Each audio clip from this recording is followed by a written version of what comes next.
Yan. So, hi everyone. Good morning po. At we're gonna proceed with our topic for today. Ang topic po please open your Bible to Matthew 7, verse 15 to 23. Yan. Matthew 7, verse 15 to 23. Okay, you can also open, pares din siya sa Luke, parang ganun din, no? So, Luke 6, verse 43 to 44. Yun din po siya. And also, yung 13 to 25 to 27. Chapter 13, verse 25 to 27. Okay, medyo ano yung boses ko. Medyo may ano pa ako. May ramdam pa konti. Pero I'm gonna do this for you guys, 'di ba? Kasi ganun kayo kalab ni Papa G, no? So ginagawa ko po to kasi pinag-utusan tayo ng ating ama, no, na gawin yung to deliver yung message niya, no, yung mensahe niya for you guys. Sige, bear with me kasi yung boses ko medyo mababa ngayon, no. Okay, so what people do shows what they are. Yan, sabi, yun yung title natin, no, kung ano ang ginagawa ng tao, yun ang nagpapakita kung ano sila, 'di ba? What people do shows what they are. Yan. So be careful of false prophet. Mag-ingat kayo sa uh, mga huwad na propeta. Ayun ang sinasabi. They come to you looking gentle like sheep. Lumalapit sila sa inyo, nagpapakita na sila tila ba maamong tupa, no? Na parang tupa. Yan. But they are really dangerous like wolves. Ngunit sila ay lubhang delikado na tila ba lobo. You will know these people because of what they do. Makikilala nyo itong mga tao na to dahil sa kanilang mga ginagawa. No? Good things don't come from people who are bad. Ang magagandang bagay ay hindi nagmumula sa mga tao na masama. Just as grapes don't come from thorn bushes, tulad ng para bang ano yung grapes, ano nga pala yun,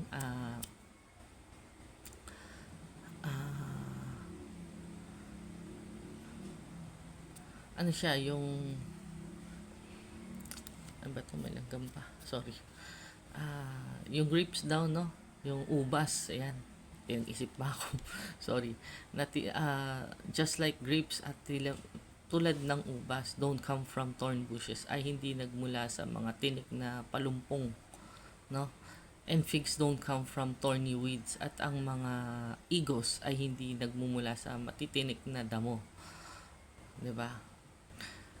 Saan na tayo? Sana yung figs, ayun. In the same way, sa parehas na paraan, every good tree produces good fruit. Ang puno na namumunga ng every good tree, sa parehas na paraan, ang bawat mabuting puno namumunga ng mabubuting bunga. Ayan. No? So kung mabait ka, mabait yung bunga mo, no? Kung maganda pinapakita mo, maganda din yung bunga na pinapakita ang lumalabas sa iyo. So kung ang puno, 'di ba? Sabi nga gano'n, no? So kung ang puno ay masama, ibig sabihin masasamang salita din yung lalabas sa iyong sa iyong mga winiwika, no? Yan. A good tree cannot produce bad fruit. Ang mabuting puno ay hindi maaaring mamunga ng masasamang bunga. And a bad tree at ang masamang puno cannot produce good fruit, ay hindi maaaring mamunga ng magagandang bunga. Every tree that does not produce good fruit is cut down and thrown into the fire. Ang bawat puno na hindi namumunga ng magandang bunga ay pinuputol at tinatapon sa apoy. Yan. Oh, kakatakot, no? Ibig sabihin kung hindi pala maganda yung mga sinasabi natin, no? Dahil tayo yung puno eh. Kung hindi maganda yung mga sinasabi mo, hindi maganda yung mga lumalabas sa'yo, winiwika mo, mga salita, pwede tayong maputol at itapon na lang sa apoy, no? You will know these false people by what they do. Makikilala mo tong mga false people, no, masamang tao, of what they do, sa mga ginagawa nila. Not everyone who calls me Lord will enter the kingdom, would enter God's kingdom. Hindi lahat ng tumatawag sa aking Panginoon ay makakapasok sa kaharian ng Diyos. The only people who will enter are those who do what my Father in heaven wants. Ang mga tao lamang na makakapasok dito ay ang gumagawa ng mga gustong gawain ng aking Ama. Yun ang sinasabi niya, no? In heaven, sa langit. Yan. On that last day, sa huling araw na iyon, many will call me Lord. Marami ang tatawag sa akin ng Panginoon. They will say, Lord, by the power of your name, we spoke God's message. Sasabihin nila, sa pamamagitan, no, o sa pamamagitan ng kapangyarihan ng iyong ngalan, ay nagsalita kami ng mensahe. Yun ang sabi nila. And by your name we forced out demons and did many miracles.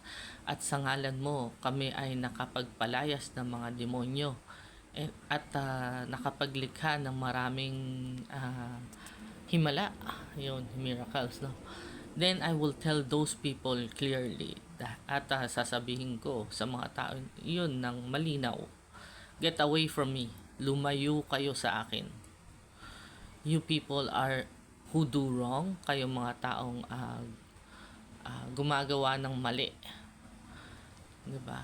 I never knew you. Hindi ko kayo nakilala. Grabe, no? Hindi nakilala pero gumawa sila ng mga things na para sa Panginoon dati, no? So yun. Dito sa verse na to, pinag-iingat lang po tayo, no? Pinag-iingat po tayo na tayong mga nananampalataya sa Kanya, tayong mga naniniwala sa ating Panginoon, sa ating Papa God, no? Na mag-ingat po tayo dahil good tree dapat tayo yung good tree, no? So tayo dapat yung nagpo-produce ng good fruits, tayo yung nag ano ng magagandang salita o papakalat ng good word ni Papa Gino, yung magagandang salita niya. Pero kung tayo daw ay bad fruit or bad tree or good tree tapos nag-produce ng bad fruit, imposible daw yun kasi hindi pwede mangyari yun, no? So ibig sabihin kung ang lumalabas sa ating salita ay masasama, pangit, mapanira sa kapwa natin, no? Panayang sira natin sa ating kapitbahay, sa ating kasamahan sa bahay, sa ating mga neighboring no, sa ating kaibigan, sa ating best friend, no. Kung puro mga pangit na salita yung binibitawan natin, puro paninirang puri, di ba? Masama yan, salbahe yan. Sinasaktan ako niyan. Ginaganyan ako niyan, ginugutom ako niyan, di ako binibigyan niya ng pera, kung ano-anong paninira, no. Lahat na lang sinabi mo na, alam naman ng tao hindi totoo, pero sinasabi mo. Ibig sabihin yung ikang puno ka, bad tree ka na. Kasi yung salita mo, puro pangit ang lumalabas, puro mali, no, puro so nagiging false prophet ka, nagiging huwad ka na propeta, no? Kung ano-ano na lang dinadagdag mo, hindi naman totoo. Kung ano-ano na lang sinasabi mo, masiraan mo lang yung tao na yun. Bakit? Ano ba mangyayari kung nasiraan mo yung tao na yun? Yung kaibigan mo, yung best friend mo, yung kapitbahay mo, ano ba mangyayari? Maniniwala sa yung kapitbahay mo? Ha? Pag ginawa mo ba yun, masasalba ka sa langit? Makakapunta ka pa rin ba sa langit? Hindi na. Kaya nga sinasabi dito sa verse na to, itong Matthew, pinapaalalahanan tayo, no? Na lalo na tayong mga mananampalataya. Dapat tayo, good tree tayo. Tayo yung good tree, tayo yung puno eh. Dapat ang lumalabas sa salita natin, sa mga bibig natin, sa mga binibitawan nating salita, dapat good, magagandang salita, magagandang bagay. No, kasi nakakaya sa huli kung binasan, kung na niyo yung una ko sinabi, no. Sabi sasabihin daw sa iyo ni Papa G, sasabihin daw, no, on that day, sa huling araw daw na yon. Kasi yung paghuhusga, hindi naman ngayon yan eh, 'di ba? Kung ngayon mo minarites yung kapitbahay mo, hindi naman totally ngayon mo rin mararanasan yung hindi ka kikilalanin na ating Panginoon, 'di ba? At ang dami mong ginawang mabuti, no? nagtaboy ka pa ng demonyo, grabe, sobra yun. Hindi lahat ng tao nakakapagtaboy basta-basta ng demonyo. Ibig sabihin may Holy Spirit ka sa loob mo.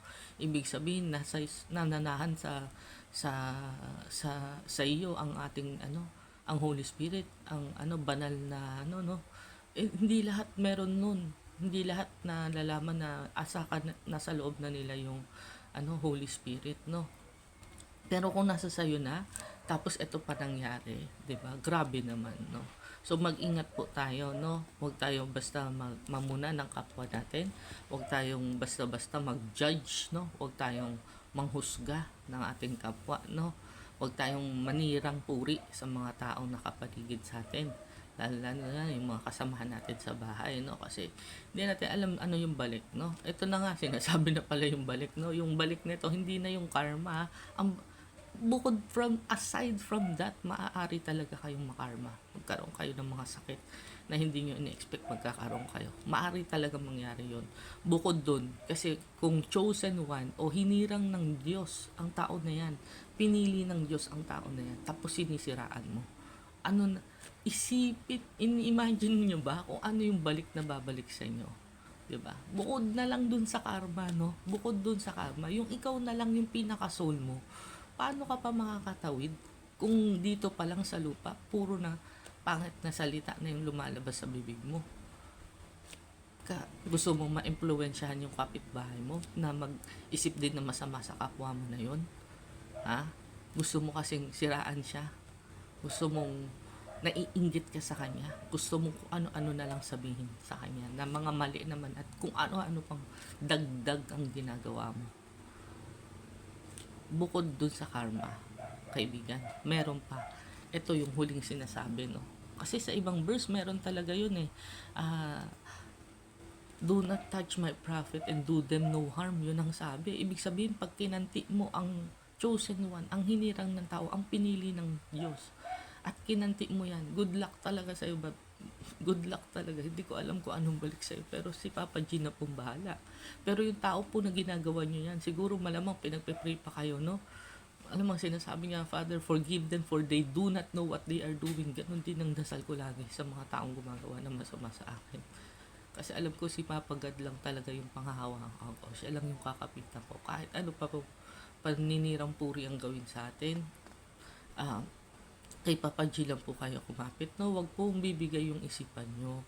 Huwag po kayo madedepress. Huwag po kayong mawawalan ng mapanghihinaan ng loob. Lahat po ng iyan ay pagsubok lang. Kailangan nyo lang pong pagdaanan at malalagpasan din. Okay? Medyo anong boses ko so bear with me. Okay? And lastly, yung dito sinasabi, yung sinabi ni Papa John, and your, sabi nga, di ba, Father,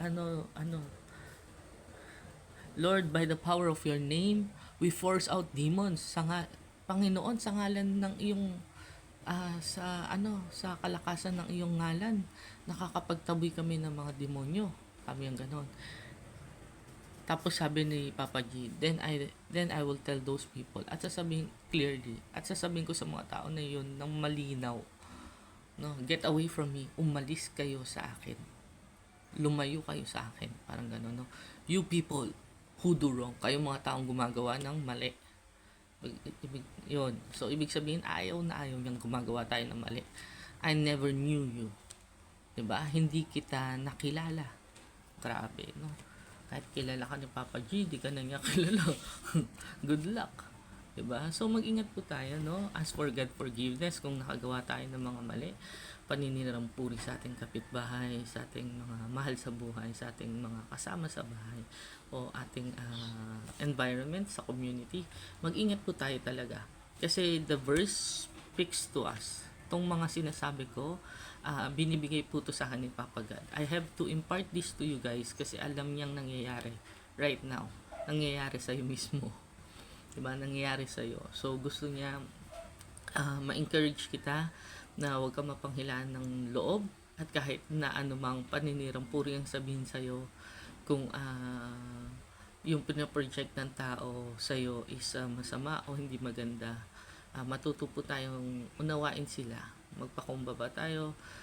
Let's ask God for forgiveness to those people who have harmed us, who, who have harmed us. Ayan, ang hirap talaga magsalita pag may ganito.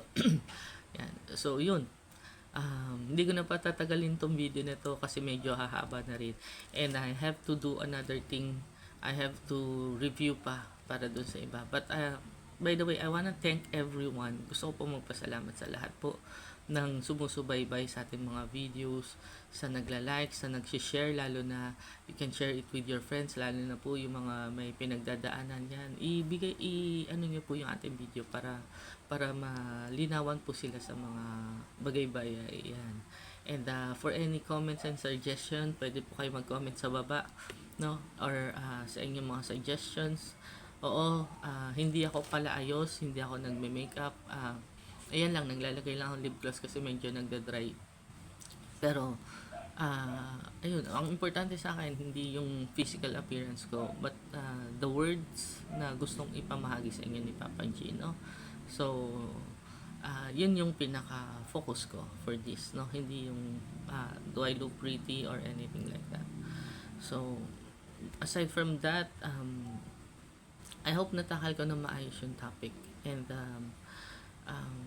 for those who would want us, kasi yung church din namin, our pastors are also providing Bibles. So for the ones who are needy and everything, yung mga may nangangailangan ng Bible, and para sa mga tao po na gusto ding umorder ng mga Biblia or Bible, meron tayong namubul. Meron po tayong iba't ibang version ng Bible. At kahit ano pa pong version ng gusto nyo, maging English translation, mga ganitong klase po. Yan. Kita po. Yan. Iba-iba po. So, depende po sa gusto nyo. So, may mga publisher din po tayo. Kung ano po yung gusto nyong Bible. This one is published by Bible League. Ayan o. International. Bible League International yung kinukunan natin ito, no? So, yun. Sorry. Nagalaw ng pusa ako. Ayan. Kasi, ayan. So, eto siya. Pakita ko natin. Kasi nagalaw na niya. Hello, heart. Say hi. Ayan po. Sorry. Nagising. Sorry. Ayan po. So, yun. So, kung ano pa pong yung mga comments, suggestions, pwede po kayo maglagay sa sa ating doon ka na muna sa mesa. Pwede po kayo maglagay sa ating sorry heart. Pwede po kayo maglagay sa ating comments and any prayer requests. Nagpe-pray din po kami, even our pastors. 3 po yung pastor namin na dito po sa daughter church. Meron din po kami mga pastor sa mother churches natin. Yan. So, kung ano pa yung request, you can request it to us. And ano pa ba? Siguro let's pray na po to end this one, no? Itong ating vlog. So, let's pray. Heavenly Father, we come to you today. We're seeking healing and restoration for the sick and weary. Remove their pains and grant them healing miracles with your mighty hands. Help them to know that you don't give trials we cannot face, because we never face them alone. Through the power of your name, I destroy, cast down, shatter any stronghold that is keeping them from living complete freedom and victory in you. Calm their timid hearts and bring rest to the weary places. In Jesus' name we pray. Amen. Ayan. Salamat po sa mga sumunod sa ating prayer. At for those who want to sow their seeds dito sa ating channel, meron po tayong GCash account. Ang account name natin is Boots Melanie Ong. And our account number is 0920-234-2275. Yan. Sa mga gusto po mag-donate para sa ating simbahan, para sa ating mga pasyente na kinukulang po talaga sa kanilang pang-araw-araw. At sa mga kabataan po na ating mga pinapakain for ating feeding program po. Yan. So, please support our church. Ayan, yung Hope Christian Bible Fellowship po yung ating simbahan, or kay Jesus May Pag-asa. Yun po yung meaning nun. At we'll be glad and happy to receive any monetary na gusto nyo pong i-share. Ayan. Thank you and God bless. See you again. Bye!